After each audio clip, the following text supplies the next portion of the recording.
Hey guys, welcome back to Scratch Lab DJ Academy, and here with me I have Bangalore's finest DJ Joy from Shuffle TV.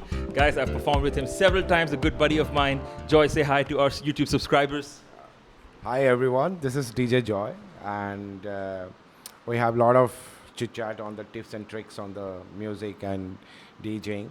And Cave, I know that one of the finest turntablists in India, good man, and he started this academy in 2007. And it's grown up with so many students all over India, right? Yes, absolutely. All over the world right now, ever since the pandemic hit, we've Printing- been doing a lot of online classes. People comes from all the corner, like from the northeast to the south, down south, from the north, like everywhere. Like people come here, Chennai, especially for the Scratch Lab, for all the learnings, all the trainings on the DJing, turntable, everything.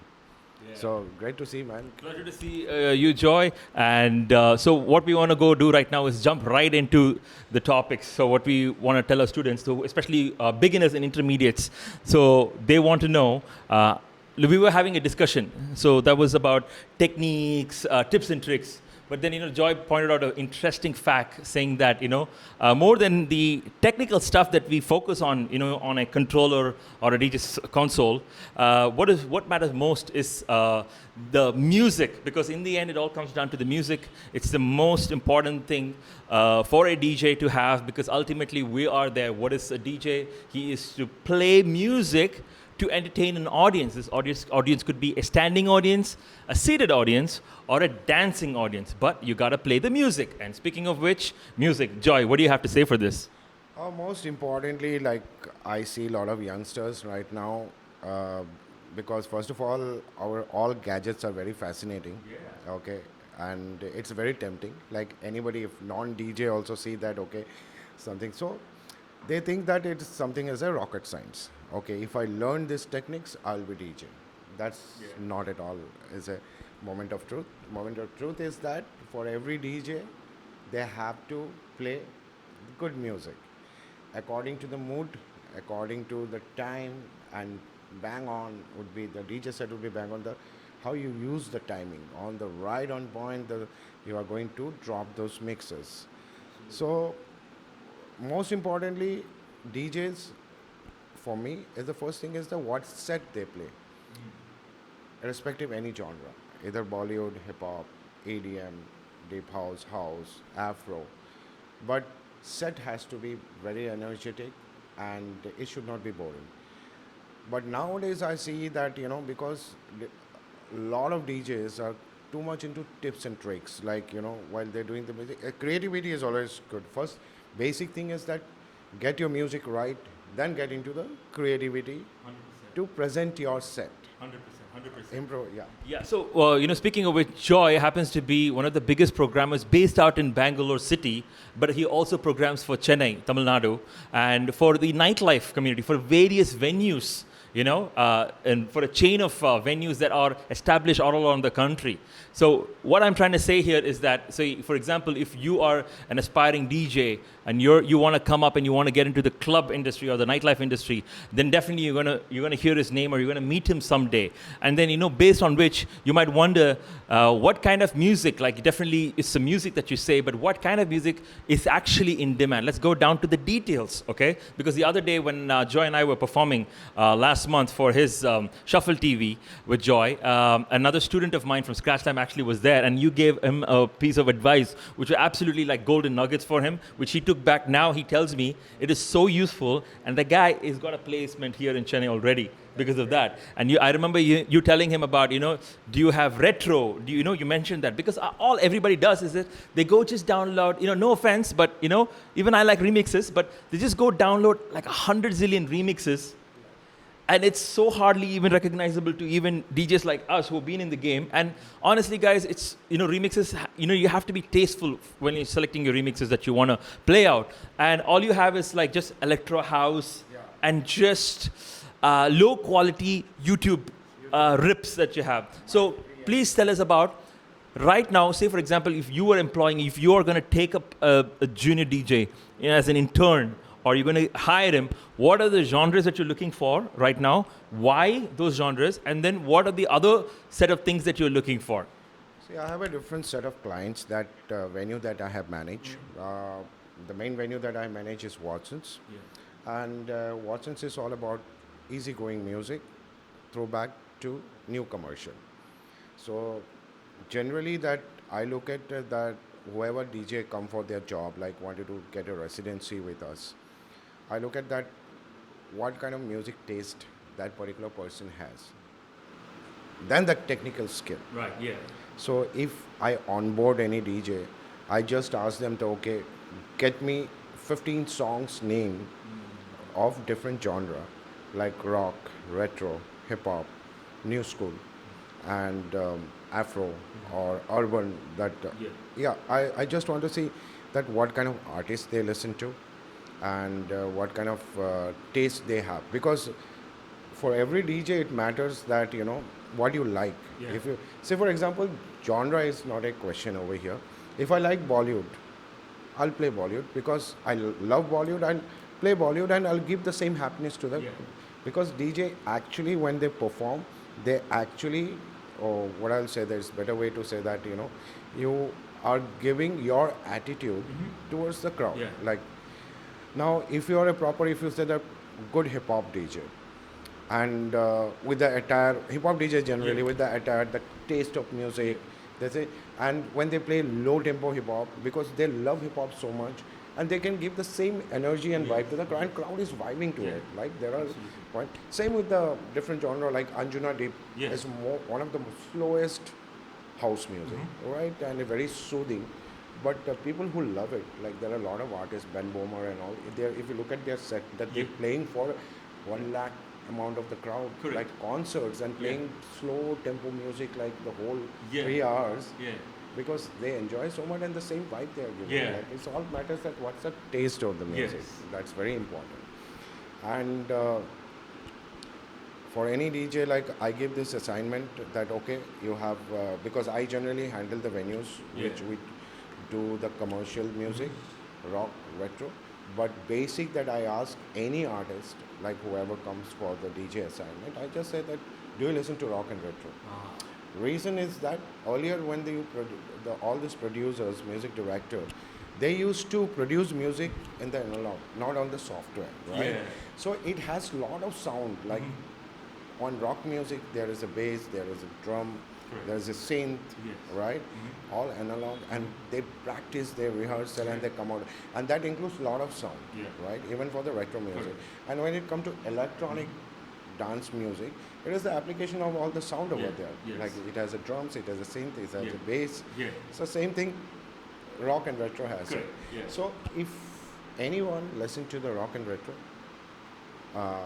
they have a good sense of sound. That as far as my experience, I say.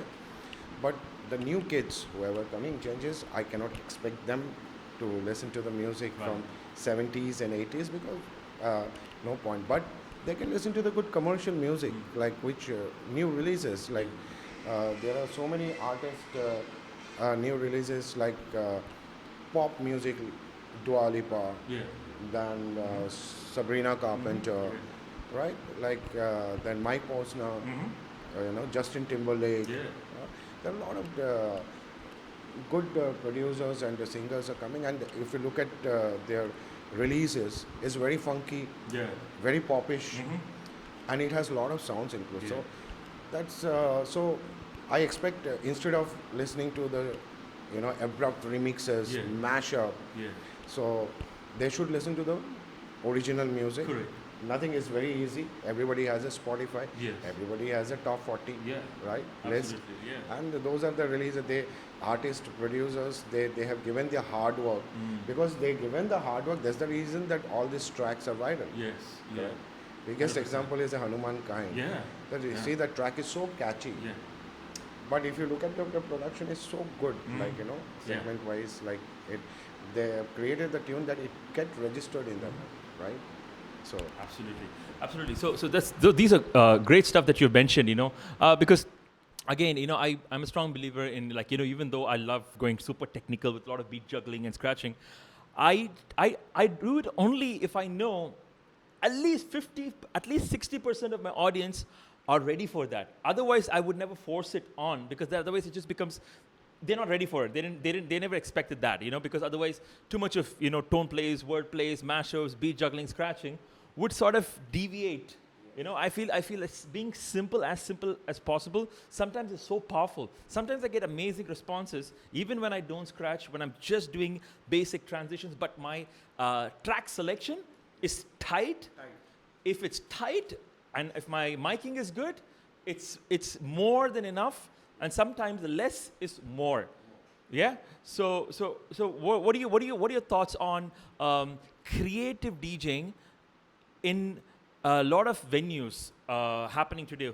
What do you think about the scope? What is your observation when you want to apply skills? Like we all know that we shouldn't apply too much, but then when do you think, according to you, when do you think we can and when do you think we cannot? And should beginners actually do this? Because personally, I feel beginners shouldn't experiment because they're still learning. They shouldn't experiment on the crowd. And there's a saying that goes that convince the man in the mirror. That means you practice a lot and then you perfect it and then you take it to the crowd. So which means if you're learning one technique, it's going to take about 6 months to 1 year before somebody sees it, right? So what do you think about stuff like that? Like, because a lot of DJs now, the controllers, a lot of stuff in the market are very tempting for DJs because, even when we teach them a lot of effects and they're like waiting to use it.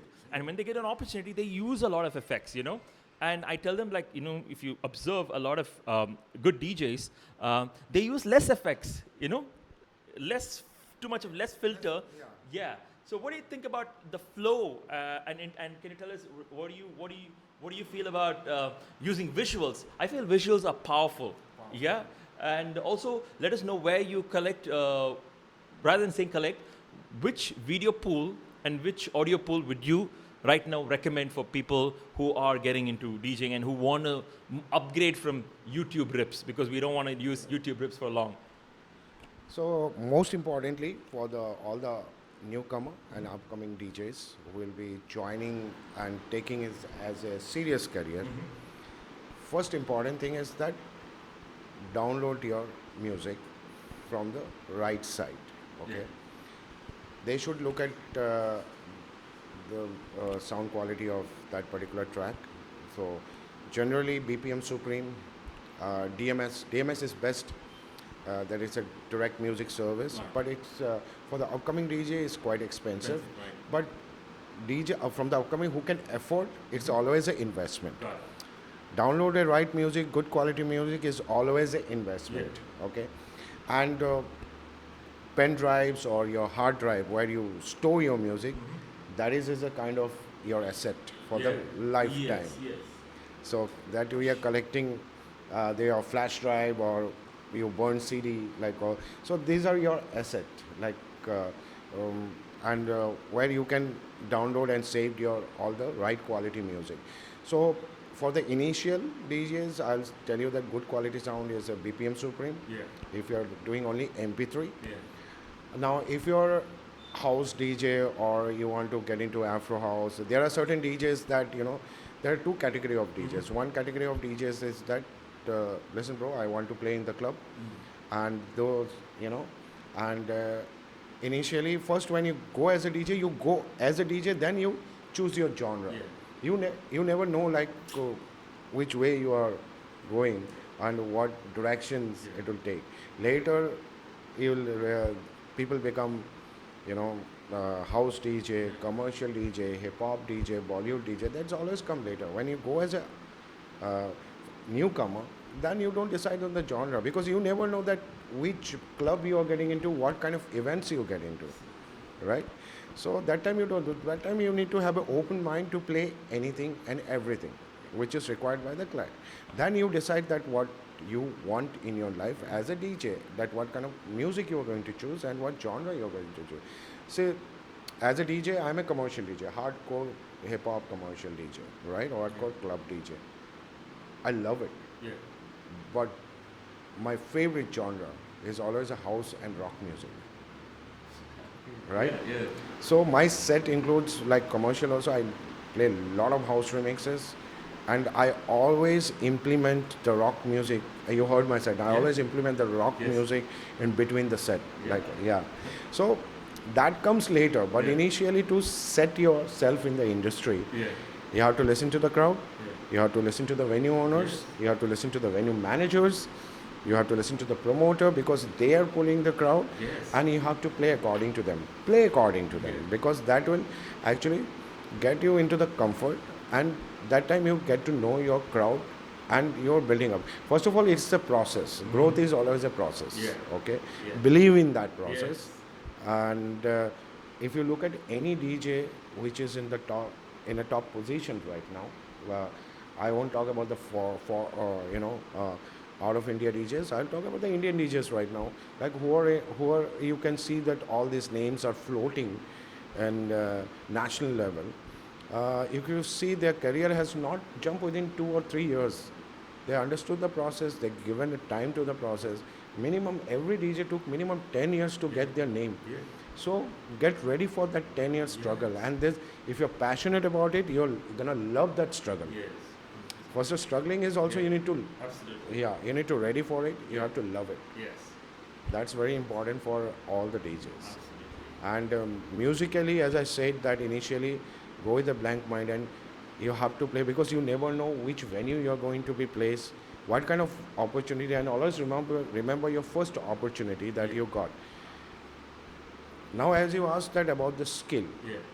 so of course that a DJ doesn't mean that you always what crowd pleasing music. Initially, you have to play the crowd pleasing music, but it's a situation based. Now, if you're playing in certain place where for any DJ, when they start their set, it take only 15 to 20 minutes to judge the crowd that what kind of sound they are into.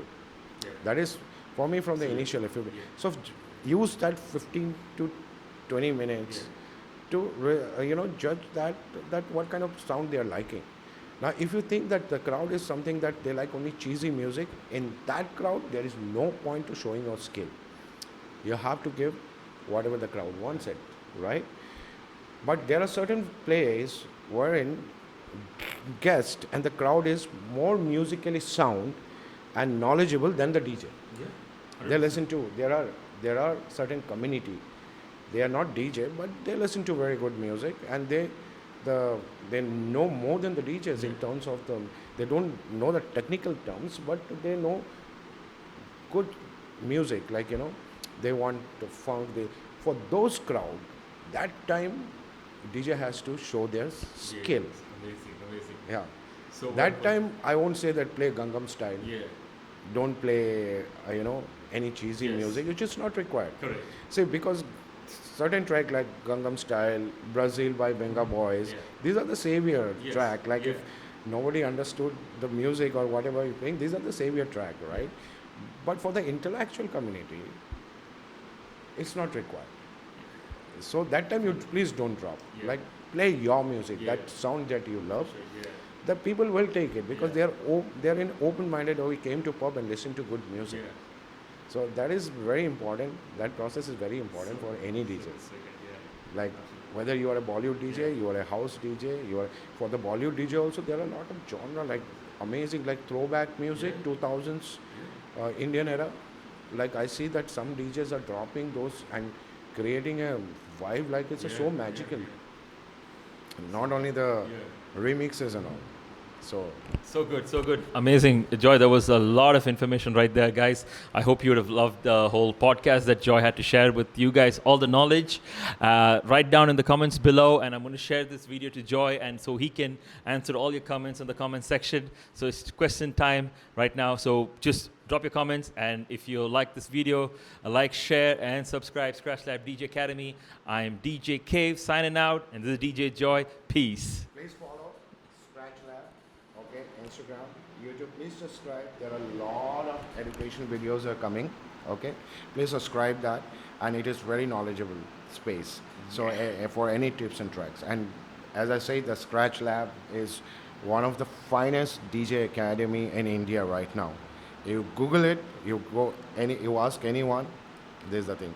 again, it's not a paid promotion, by the way. Yeah. But it's from the heart. I'm saying, when I started DJing, always heard about the Scratch Lab.